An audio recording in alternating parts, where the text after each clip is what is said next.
avec Christ. Cherchez les choses d'en haut, Christ est assis à la droite de Dieu.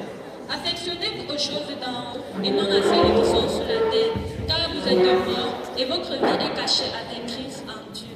Quand Christ, votre vie, paraîtra, alors vous paraîtrez aussi avec lui dans la gloire. Faites donc mourir les membres qui sont sur la terre, l'impudicité, l'impureté, les passions, les mauvais désirs, la cupidité, qui est une idolâtrie. C'est à cause de ces choses que la colère de Dieu vient sur les fils de la rébellion, parmi lesquels vous marchez autrefois lorsque vous vivez dans ce péché.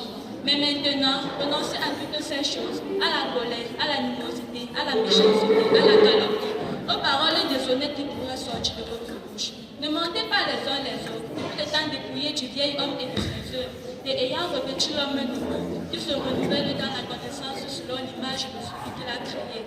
Il n'y a ici ni grec ni juif, ni circoncis ni incirconcis, ni barbare ni scythe, ni esclave ni libre, mais Christ est tout et en tous. Ainsi donc, comme des élus de Dieu saints et bien-aimés, revêtez-vous d'entrailles de miséricorde, de bonté, d'humilité, de douceur et de patience. Supportez-vous les uns les autres, et si l'un a sujet de se plaindre de l'autre, pardonnez-vous réciproquement. De même que Christ vous a pardonné, pardonnez aussi. Mais par-dessus toutes ces choses, revêtez-vous de la charité, qui est le lien de la perfection. Et que la paix de Christ à laquelle vous avez été appelés pour former un seul corps, règne dans vos cœurs et soyez reconnaissants. Que la parole de Christ habite parmi vous abondamment.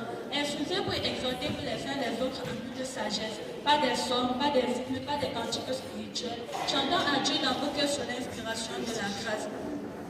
Et quoi que vous fassiez en parole ou en œuvre, faites tout au nom du Seigneur Jésus, en rendant par lui des actions de grâce à Dieu le Père. Femmes, soyez soumises à vos maris, comme il convient dans le Seigneur.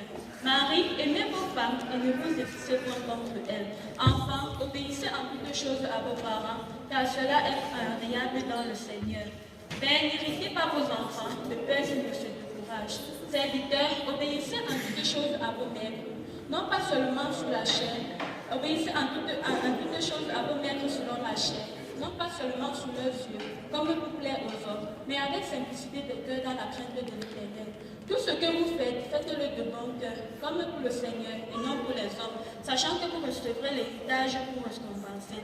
Car celui qui agit injustement recevra selon son injustice, et il n'y a point d'acception de personne.